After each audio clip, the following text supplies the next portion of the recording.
Fala pessoal, esse é mais um episódio do Startse Tech e como sempre eu tô aqui com o Marcelo de Castro. Fala Marcelo, tudo bem? Fala pessoal, tudo bem com vocês? Boa. Então hoje o episódio vai ser um pouquinho diferente. A gente vai contar as notícias do que aconteceu nos últimos 7 dias de inteligência artificial. A gente vai fazer um resumão aqui e aí depois a gente vai aprofundar um pouquinho na discussão sobre a plataforma Peloton, que durante a pandemia teve um ganho gigantesco de popularidade de usuários, mas que agora, após pandemia, mudança de mercado, ela está sofrendo com alguns desafios e a gente vai contar um pouquinho por quê.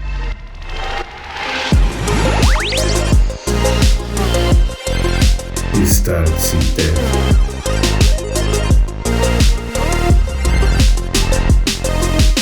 Mas Marcelo, começando um pouquinho contando sobre quais são as últimas notícias, o que aconteceu nos últimos 7 dias no mundo de inteligência artificial, acho que tem um primeiro ponto que me chamou bastante atenção, que foi a saída de um dos principais pesquisadores de inteligência artificial do Google depois de 7 anos que ele estava lá, o Geoffrey Hinton, que é considerado um dos padrinhos da inteligência artificial, estava no Google há mais de 7 anos e tomou a decisão de sair, e saiu com uma frase meio preocupado sobre os desenvolvimentos e o futuro da inteligência artificial, né? Gente, nós seguramos um pouco essa notícia, a gente até conversou sobre esse fato, né? Porque a última conversa que a gente teve em relação a isso, a gente viu o fato, aquele papo do engenheiro do Google também que saiu. Ele saiu dizendo que, não, tem uma inteligência artificial aqui, que ela tinha ganhado consciência. Eu acho que todo mundo lembra disso. A gente, quando nesse caso do cara, a gente falou, vamos, deixa esfriar um pouco, porque o cara é grande, ele é famoso, mas por que ele saiu? O que aconteceu? Né? E o cara é um dos padrinhos da inteligência artificial, né? Do Google. Por que ele deixaria a empresa? E a gente viu que parece que ele tá descontente com a forma que a coisa tá indo, né? Não estamos dizendo que é alguma coisa relativa ao Google, né? Já falamos até que extensamente em relação a esse assunto, né? Conversamos bastante sobre isso já. Mas não acreditamos que esse é o fato. Parece que ele tá insatisfeito como o geral tá andando. Eu acho que ele tem uma preocupação, e aí vai em linha com um outro episódio que a gente comentou sobre a carta que os pesquisadores e especialistas de inteligência artificial assinaram falando sobre o desenvolvimento da ética na inteligência artificial. Então ele está bastante preocupado com essa evolução rápida e muito rápida, na verdade, dos modelos de inteligência artificial e talvez uma falta de controle ou uma falta de regulação e preocupação com relação a como é que isso está avançando, enfim. Então ele, nessa saída dele, ele fez uma crítica sobre como a inteligência artificial precisa ser mais regulada e precisa ter uma discussão mais aprofundada sobre ética e sobre quais são os limites. O negócio de regulação de inteligência artificial é algo que tá, não sei, virou ponto pacífico agora, né? Tem que regular o governo. Assim, a gente já até comentou a extensão sobre isso em outro episódio, porque é interessante que a gente entenda. É normal a indústria se autorregular, né? Quem conhece a história das revistas em quadrinhos sabe que, né, a indústria se autorregulou um tempo atrás, quer dizer, há muito tempo atrás, quando ela percebeu que podia ter algum tipo de problema. Então ela foi lá, criou uma autorregulação. E pra quê? Por que você autorregula? Porque você não quer o governo envolvido na maioria das vezes. A gente sabe que a mão do governo costuma ser muito pesada quando ele entra no jogo. E quando ele coloca regras, normalmente elas têm peso de lei. Tudo fica muito complicado, né? Então, assim, vamos ver o que acontece. A gente espera que vamos aguardar a regulação, vamos ver para que lado que isso puxa. Tem que sair alguma coisa, nós já conversamos sobre isso, tem que sair alguma coisa, principalmente do uso de parte de dados tem que ser regulado. Só que é um ponto importante que eu tava conversando com o Gustavo, né? A parte quando você pega a galera que trabalha nas comunidades open source, eles não vão parar. Quem não acompanha o assunto de tecnologias e quem fala de biohacking, que a galera pega kits pra fazer o que você chamaria de kit de experiência que você pode fazer em casa. Existem kits que você compra na internet que você consegue fazer até mudanças genéticas. Tem o kit de CRISPR, tudo. E ninguém parou. Não adianta falar para. As pessoas não param. É meio que consenso nosso aqui que é bom deixar a evolução às claras, a gente consegue ver o que tá acontecendo e dessa forma a gente consegue a indústria e o governo trabalhando junto, elas se regulam pra pra um caminho só, né? Porque às vezes quando a coisa é muito jogada pra baixo do pano, o desenvolvimento acaba indo pra lugares não muito bons, né? Porque, Gustavo, fala a verdade, quanto tempo vai demorar pra gente ter emulação de voz e de face perfeita, deepfake perfeito de qualquer pessoa? Pouquíssimo tempo, na verdade a gente já está muito próximo disso, né? Então acho que essa questão de regulação ela é extremamente importante. E aí, casando com essa primeira notícia que foi a saída do Geoffrey Hinton do Google, também nos últimos dias aconteceu uma cúpula de inteligência artificial dentro da Casa Branca, puxada pelo governo americano, onde o próprio Google participou, Microsoft, OpenAI e outras empresas se reuniram com o governo americano para discutir quais são os riscos, quais são os limites éticos da inteligência artificial. Então tem, por um outro lado, uma discussão importante acontecendo de regulação, né? Fazia tempo que não tinha uma discussão dessa direto ou incentivada e puxada pela Casa Branca. Então acho que é um ponto que mostra o quanto esse assunto se tornou relevante, o quanto esse assunto ele não é trivial, né? Uma vez que até a Casa Branca está se preocupando com esse desenvolvimento, enfim, como é que essas discussões vão acontecer. Tem até uma discussão de segurança nacional que está envolvida com isso, uma parte de controle desses dados e tudo mais. Então, essa virou uma pauta extremamente importante e uma pauta do presidente Biden, né?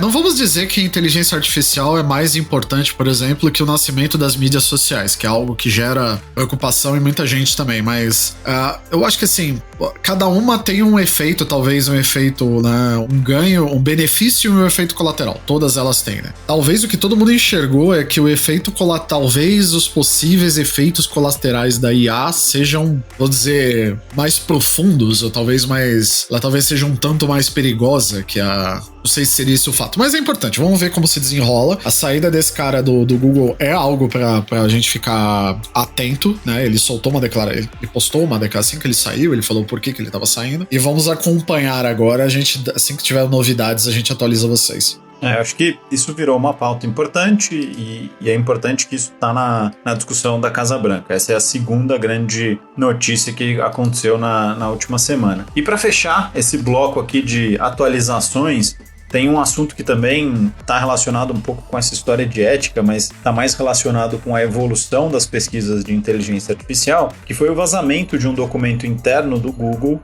onde um pesquisador faz uma crítica. E aí entendam crítica não como algo agressivo, mas sim como uma preocupação e como um alerta, talvez, para o time de pesquisa de inteligência artificial do Google, onde ele faz uma ponderação que tanto o Google, quanto o Microsoft, quanto a própria OpenAI, apesar de estarem desenvolvendo de forma extremamente acelerada inteligências artificiais e pesquisas nesse campo, tem um outro grupo de pessoas trabalhando em um desenvolvimento que está sendo muito mais rápido, que é a comunidade de código aberto, ou seja, as empresas ou as organizações ou as pessoas que estão envolvidas nessa questão de desenvolvimento de software de código aberto, ou seja, software que todo mundo consegue contribuir com um pedacinho, tem uma velocidade de desenvolvimento e uma capacidade de evolução muito maior do que as grandes empresas que estão centralizando. E aí acho que tem uma discussão importante de centralização e descentralização de desenvolvimento.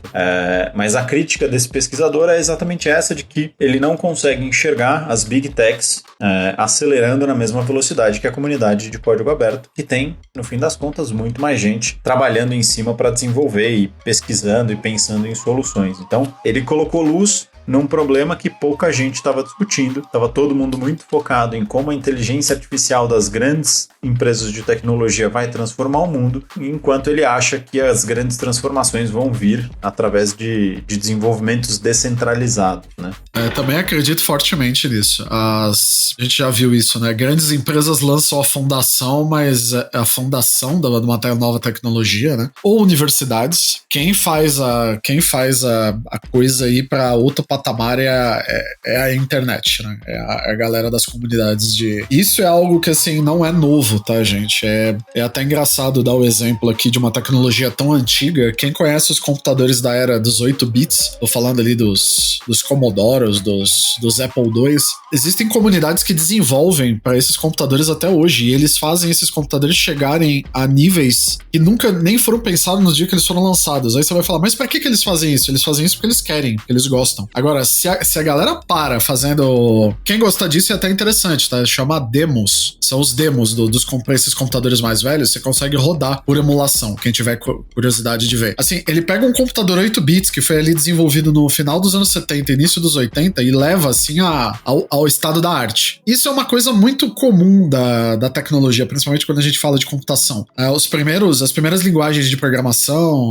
os primeiros padrões de computadores domésticos, eles surgiram assim. Então a gente vê a IA avançar num ritmo muito mais acelerado que as Big Techs, mas assim, primeiro que vamos falar, né? Eles não têm controle, eles não têm que reportar pra ninguém, eles não têm compliance, eles não tem alguém olhando por que você tá gastando um dinheiro na cloud enorme, né? Quem que tá rodando esse negócio caro aqui? Os caras fazem, né? Rodam na própria máquina, desenvolve, troca informação muito mais rápido. Não é segredo industrial, então pessoas envolvidas no grupo é parte do jogo. Isso empurra a tecnologia pra frente e sempre empurrou muito grande, né? Quem conhece de desenvolvimento, né, Gustavo? Tem os repositórios públicos para linguagens de programação, é o que fazem elas serem populares hoje em dia, né?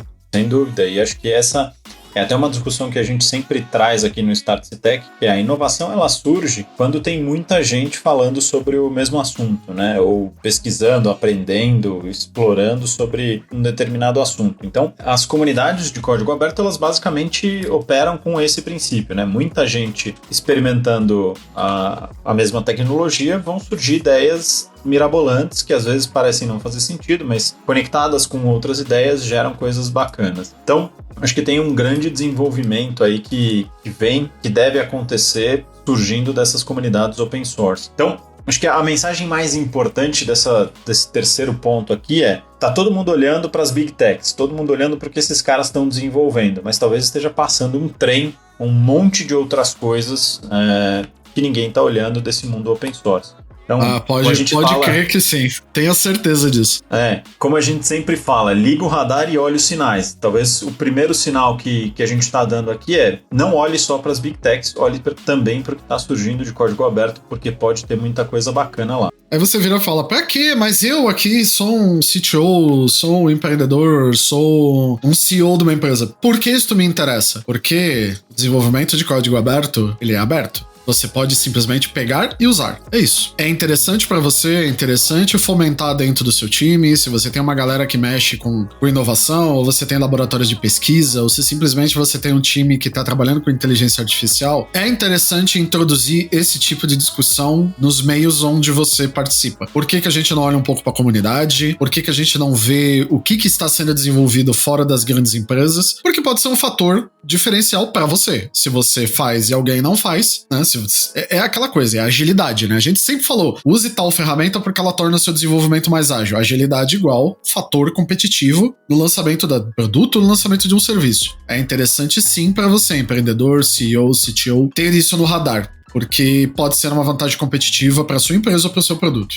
E a gente sempre fala de experimentar barato, né? E quando a gente fala de open source, o custo é zero. O custo é o aprendizado e de fato, as horas que o teu time vai trabalhar usando essa ferramenta. Então, principalmente para a experimentação, ela ajuda muito nessa questão de buscar soluções baratas. Mas, claro, nós não estamos dizendo, né? Monte sua empresa na base de código aberto, que lembre, né? Se você montar sua empresa na base do código aberto, quem dá suporte para você é você mesmo, né? Aí acontece aquele negócio legal que o sistema trava às 4:30 da manhã de um sábado, quem vai arrumar? Não tem para quem você ligar. Isso é ruim? Não sei. É algo... põe na balança. Acho que use para validar ideias rápido e validar de forma barata. Depois chame um time técnico para fazer a avaliação se isso de fato deve seguir para uma versão mais robusta ou não. Tem bastante plataforma robusta rodando em cima de software open source, mas acho que esse não é o nosso grande objetivo aqui. O primeiro objetivo desse comecinho do episódio é a gente trazer um resumão do que aconteceu nesse mundo de inteligência artificial, para te deixar atualizado e não te deixar boiando, porque de fato a gente sabe que as coisas estão mudando diariamente. Tá rápido demais, né? Exatamente. E aí, para abrir o segundo bloco da nossa conversa aqui, eu queria trazer um assunto, Marcelo, da Peloton. E aí, para quem não conhece, a Peloton é uma startup, já não é mais tão startup, né? De tecnologia e mundo fitness. Esses caras nasceram inicialmente com o propósito de levar saúde e exercício físico para dentro da tua casa. E eles bombaram durante a pandemia, quando ninguém podia sair de casa, quando você precisava manter a sua rotina de exercícios e não podia sair de casa, não podia ir para uma academia, não podia ir para um parque, eles ganharam um mercado absurdo vendendo aulas, né, uma assinatura para você fazer aulas de bicicleta, aulas de aeróbico dentro da tua casa e também com uma linha de produtos físicos, né? De fato, eles vendiam a bicicleta, vendiam a esteira, vendiam materiais de suporte para você executar o seu exercício. E durante a pandemia foi um boom, assim, todo mundo falava que essa era a maior empresa de exercício e saúde do mundo. Só que, durante a pandemia, eles foram muito bem. Só que se você olha para a companhia hoje, ela tá bem diferente do que ela era ali em 2021, né, Marcelo? É o que a gente diz, né? Não aposte... o título vai ser provavelmente o título do episódio de hoje. Não aposte contra o digital. Infelizmente, eu acho que numa decisão que eles tomaram baseado basicamente na inércia da pandemia. Eu vejo muito isso em vários setores, principalmente, por exemplo, em tecnologia, né? Recentemente, os salários de tecnologia até o final do ano passado estavam extremamente altos, né? Ainda assim, o país aqui se recuperou há um tempo atrás, né? As coisas se retiraram parte das restrições, a OMS declarou o fim da emergência há pouco tempo atrás, mas a vida já estava voltando um pouco ao normal. Mas mesmo assim, existiam pessoas que ainda estavam atuando como se fosse no tempo de pandemia. Não quer mudar. E o caso da Peloton foi engraçado, porque eles parece que eles não sentiram que o mercado iria mudar no mundo pós-pandemia, né? E você que trabalha sabe disso, que mudou, por exemplo, e muita coisa voltou a ser o que era. Por exemplo, o home office, que antes era uma garantia que todo mundo dizia ali em final de 2020, início de 2021, era garantido que o trabalho físico estava extinto. Nunca mais, adeus, transforma os prédios em prédio residencial. É o que você mais vê hoje em dia, as pessoas voltando pro escritório. Então, assim, é aquela falha, a gente pode dizer que é uma falha de percepção do mundo mudando à sua volta. A gente se fecha na receita do sucesso e acha que a partir de... É o famoso erro do sempre foi assim e sempre vai dar certo? Eu acho que tem um ponto importante, que é essa questão de, a gente sempre fala aqui, acabei de falar sobre estar atento aos sinais da mudança.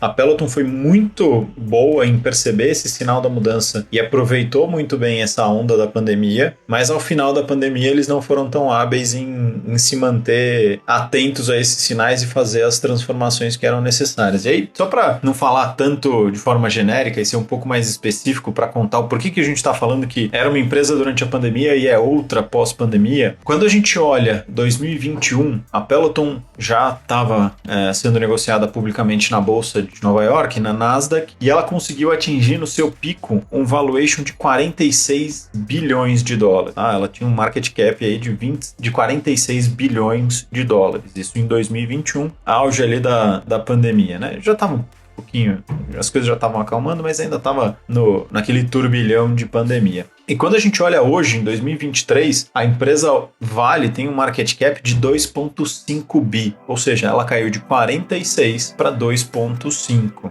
em 2 anos. Para onde foram foram mais de 40 bi, né? Cadeira. Mais de 40 bi desapareceram de market cap da empresa. Então, quando a gente fala que ela teve esse declínio, pessoal, é muito nessa linha, né? Ela estava com uma valorização de mercado que talvez estivesse um pouco inflacionado, o mercado inteiro de tecnologia estava, mas perder mais de 40 bi em 2 anos é bastante preocupante. E aí, o que levou a essa perda, né? O que fez os investidores começarem a fugir das ações da Peloton? A Peloton tem 2 grandes linhas de receita. A primeira delas é a venda da assinatura, ou seja, eles vendem, vou fazer uma analogia que talvez seja meio tosca aqui, mas eles são o Netflix ou o YouTube do mundo fitness. Você tem lá aulas que são síncronas ou assíncronas, você paga uma assinatura e você pode fazer a tua aula direto da tua casa, na tua televisão ou na tua própria bicicleta ou na esteira, tá? Então eles têm essa parte de membership, de assinatura, que tem todos os desafios do mundo de assinatura, como a gente já discutiu algumas vezes aqui, principalmente quando a gente fala de assinatura de stream. Pensa que eles são um streaming para aulas de academia. A segunda grande linha de receita são equipamentos, é mundo físico, é um negócio que você toca. Então, eles têm tanto bicicleta quanto esteira e outros produtos acessórios relacionados a isso. E qual foi o grande investimento e a grande transformação que eles fizeram ao longo desse tempo de pandemia?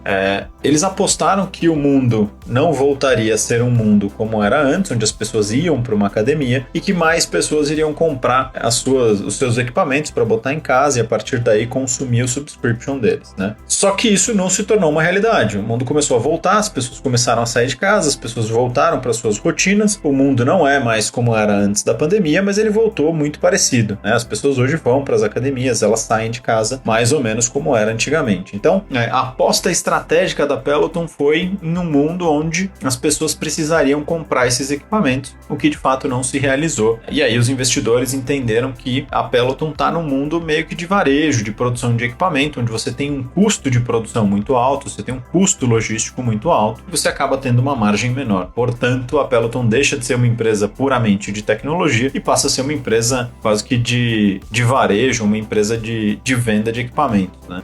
Aquela coisa, né? Aí você vai falar, não, mas as pessoas querem equipamentos. Tem gente que quer, só que a pandemia trouxe um cenário para a empresa que não existia antes. Aquela pessoa que tem um apartamento de 30 metros quadrados falou, poxa, eu vou comprar um equipamento deles e colocar aqui na minha casa, porque afinal de contas eu não tô conseguindo sair, eu tô ganhando peso, eu tô me sentindo mal, preciso me exercitar. Só que nada impede depois que poxa, a academia reabriu, acho que eu vou voltar pra academia. Anuncia a sua bicicleta numa plataforma de venda na internet e acabou, e volta a vida normal, né? Porque a academia não é só você ir pra fazer exercício, na verdade você vai lá e acaba socializando também, né? Você vê gente, você ouve música, você se inspira vendo as pessoas fazendo outras coisas. Então assim, talvez eles tenham falhado nisso, né? Que talvez ir malhar é um evento não só puramente voltado à forma física e o bem-estar, mas também é tão válido quanto ir no bar e assistir um jogo, né? Você vê, as pessoas querem ver gente, às vezes as pessoas precisam ver gente. E agora aquela coisa, por que a gente diz que não vale apostar contra o digital? É aquela coisa, eles falaram, não, no meu mundo de continuar vendendo, de apostar e continuar. Esses produtos que você coloca na sua casa é o futuro. O mundo continuará assim. Não existe mais escritório, não existe mais academia, e você vai colocar uma bicicleta ergométrica enorme ou uma esteira dentro do seu apartamento minúsculo. E assim, pensando na realidade brasileira, quem mora em São Paulo, esses apartamentos até menos que isso, que cabe, por exemplo, tem gente que mora em apartamento que chama de funcionais, e se duvidar é até menor que isso. Em outras cidades do mundo, que nem Nova York, apartamento minúsculo é quase a regra, né? Só os muito mais antigos que você consegue. Então assim, é aquela coisa, né? Por que você vai ter um negócio que quase ocupa metade da tua área útil, que já é pequena, um trambolho às vezes, né? Tudo bem, né? A gente sabe a evolução, né? Ele vira esteira, cabide, né? É a evolução do aparelho fitness em casa. E todo mundo tá rindo, eu sei que vocês fazem isso. Sempre vira cabide de roupa que você usou e ainda quer usar depois, porque não tá 100% você tá na dúvida, né? Vai pro cesto ou ou eu uso de novo? Vai na esteira. Eu acho que a grande... se a gente for secar aqui a estratégia, né? É sempre fácil em fazer a análise pós-fato, mas acho que o grande ponto em que a Peloton não se atentou foi que ela não imaginou um cenário alternativo para a realidade que eles construíram, né? Então eles construíram uma realidade de estratégia baseado numa fotografia do mundo naquele momento, que faz parte. O nosso trabalho é tentar, com base no que a gente conhece hoje, o que a gente conhece do passado, tentar prever o futuro. Só que a grande habilidade das empresas que se perpetuam no tempo tem a ver com não construir um cenário único, mas sim construir várias opções de cenário, experimentar várias coisas diferentes, para daí sim sentir para onde o mundo está indo e a partir daí aproveitar as oportunidades. A gente fala muito disso de experimentação, e essa experimentação, na verdade, ela não é para ser um negócio só legal, bacana, onde você tem uma sala colorida, com um monte de gente pensando diferente. É de fato para te ajudar a identificar e sentir a temperatura da água. Então você vai lá e coloca um dedinho na água para ver como é que tá. E a partir daí você começa a aprender e entender se de fato aquele é o melhor caminho ou se tem um caminho diferente que pode ser mais proveitoso ou que pode trazer um resultado melhor. Então, esse tipo de estratégia existe tanto, né? Vamos criar a equipe que vai pensar a empresa daqui a 2 anos, né? Então, tem um monte de estratégias dessa você cria uma empresa dentro da tua que destrói ela mesma para pensar na versão futura dela, que você faz você incuba novas, né? Você incuba novas linhas de produtos, novos modelos de negócio. Até a gente fala tanto de experimento aqui, hoje em dia eles podiam ter simulado tanta coisa, eles podiam ter testado tanta coisa já mas, né? Apostaram contra um movimento do mercado e agora acho que a gente precisa entender como é que eles podem tentar se recuperar. Nunca é tarde para se recuperar, mas acho que a grande lição que a gente pega desse caso é entender como é que você pensa em vários cenários, aposta um pouquinho em vários cenários, para a partir do momento que você tiver mais clareza, aí sim você toma uma decisão e aí você se compromete com mais recurso, com mais tempo e com uma estratégia mais clara e com um plano tático, né? Acho que o grande ensinamento desse caso é isso. Até no caso contrário, a gente brincou, né? Não aposte contra o digital. Eu falo assim, a gente vai falar também não aposte contra o físico. Se você tiver uma oportunidade de, por exemplo, de vender um produto, de produtificar alguma coisa que você... Vamos supor, você tá com um produto 100% digital. A sua linha você é CEO ou você é Product Manager, trabalha com algum produto, você é gerente de produto ou faz alguma coisa específica, alguma linha de serviço... Você vai falar o seguinte, né? Eu não vou pro mundo físico porque não me interessa. Eu nunca quero ir pro mundo físico. Por que não? Você pode testar. Hoje em dia você pode prototipar, você pode fazer... Até cerveja, gente. Você quer fazer... Até pra produção em pequena escala de cerveja, você consegue fazer. Tem empresa que, se você tiver a fórmula da cerveja, mas você não tem como envasar e fazer rótulo, eles fazem pra você.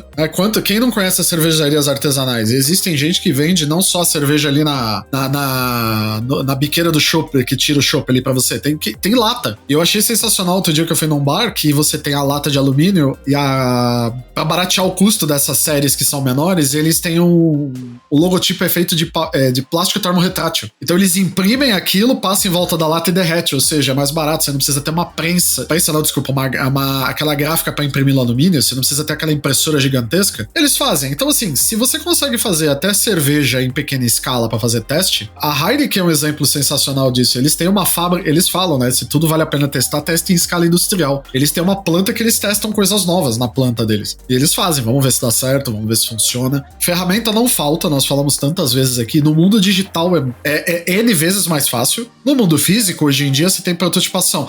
Eu não consigo fazer um modelo, é muito complicado. Cara, você tem impressora 3D de PVA, de resina. Você tem coisa que imprime até em metal. Assim, não precisa contratar um molde caríssimo, gastar todo o investimento que você tem todo o capex que você tem pro ano no molde lá, pra falar, não, e se eu fizer isso aqui e der errado, imprime 3D. Então, assim, opções tem. A experimentação é sempre válida. E se der errado? Se der errado, deu. Você aprendeu que aquele não é o caminho. E o ensinamento mais importante faça isso de forma barata. A gente falou um pouco do exemplo de código aberto e open source. Então, acho que para resumir esse caso da Peloton, pessoal, o ensinamento mais importante aqui como é que você faz experimentos para não cair numa aposta única e correr o risco dessa aposta não ser o que vai acontecer no futuro. Porque se não for, você não tem opção, não tem plano B. Ter plano B, C e D é sempre importante quando você está pensando em estratégia do negócio, até porque é assim que você vai se perpetuar.